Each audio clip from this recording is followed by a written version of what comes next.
Hello everyone, welcome to another Rick's Picks. Today I'm going to be doing my review of the G.I. Joe classified figure, the Baroness. And what I'm doing is I'm going to be doing the Walmart exclusive retro card back version.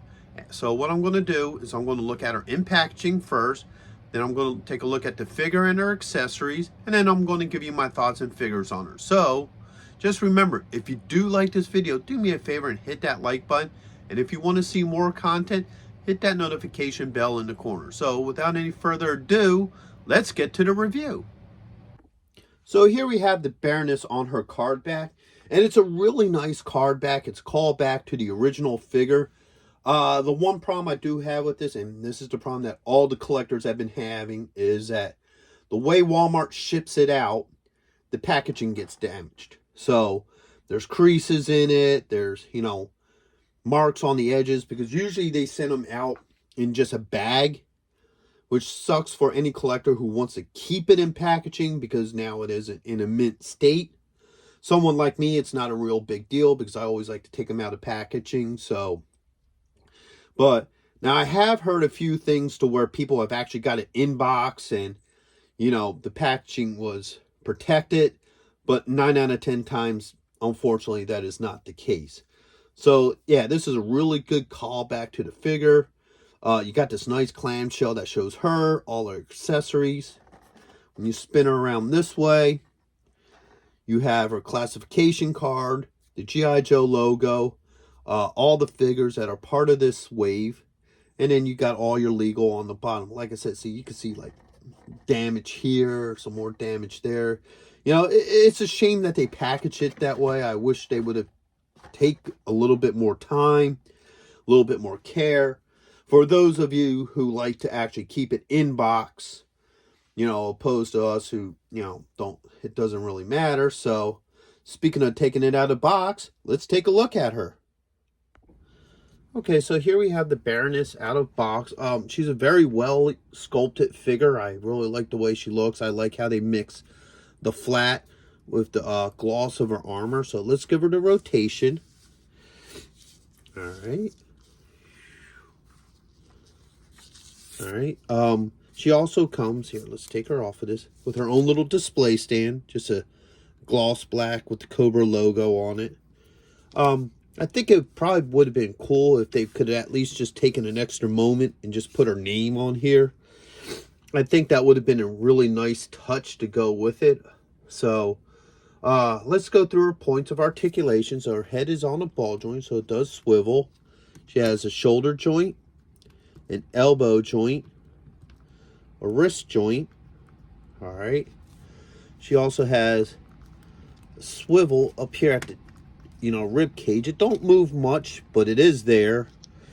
And then she has one right here at the belt line, so she can go back and forth. She has a hip joint, a swivel here. All right, she has a double knee joint. All right, and she does have an ankle joint as well. Doesn't move very much. There it goes. But she does have it. All right. Get her back on her stand. She comes with a couple weapons. All right. Now, one of the things I do like best about this Baroness opposed to the one that comes with the bike is I like her weapons better with this one. They have more of a realistic feel. They're almost more like the original figure. So I like these opposed to the gold. I mean, the gold is nice, but, these are just, I just like the real, more real world style weapons. So first off, we have her signature glasses. All right. They're not mounted on her this time. These are actually removable, which is kind of a neat thing. So she has little slots. If you look closely at her head, little slots on either side. And the glasses just fit right in. All right. There you go. Now she has her iconic glasses on. She comes with 2 pistols. 1 and 2. All right. She comes with a large rifle. And she also comes with a smaller rifle. So let's try the pistols first. All right.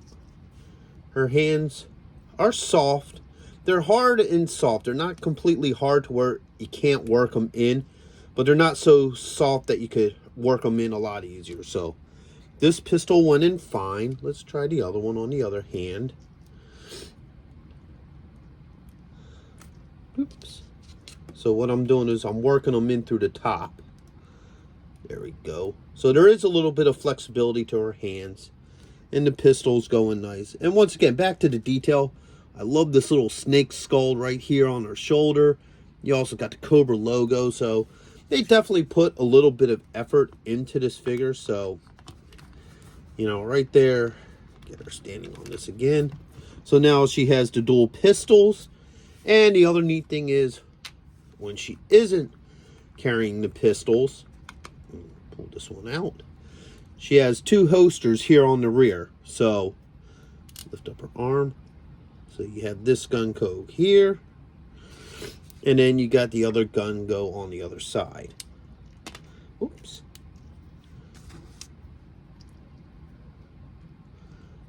All right, there we go. And they fit in there just nicely. All right. Now next she has the larger rifle. Let's see how well that fits in her hand. This one you're going to have to work a little bit more because unlike the pistols, you just can't really drop it in as easy. So it takes a little bit of work to get it in there.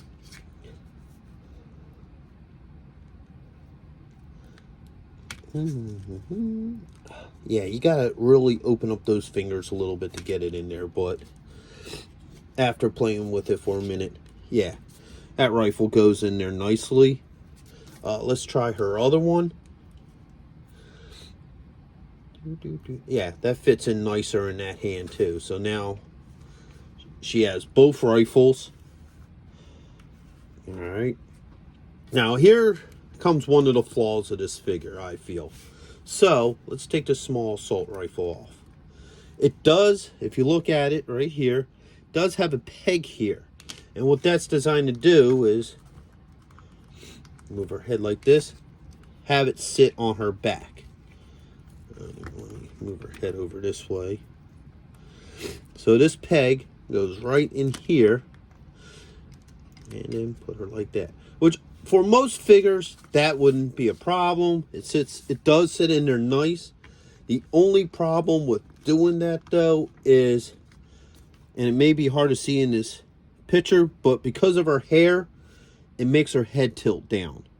So if you want her walking around with one of her two rifles on her back, her head's going to be slightly cocked down. And that's just because if you look at the back here, actually from the side, probably does it better. You can see that her hair goes over the gun and it just doesn't allow her head to sit right. So pop that off of her. And now, see, her head is now in proper position. But other than that, I think it's a really good figure. I really like it. I like the detail to her. I like the type of weapons that they gave her. So overall, I would recommend this figure to go on your shelf with the rest of your G.I. Joe Classified figures. And just remember, if you do like this video, I have a playlist full of my other G.I. Joe Classified figures that I do reviews on. And check some of my other videos out. So until the next time, late. Thank you for watching this video. If you did like this video, do me a favor, hit the like button, subscribe, share it with friends, hit the notification bell so you can see more content, and always leave a comment. I'm always happy to hear from you. And check out my Patreon page where I have things that you won't see, on this normal page. So once again, thank you for watching this video, and I hope to see you in the next one. Later.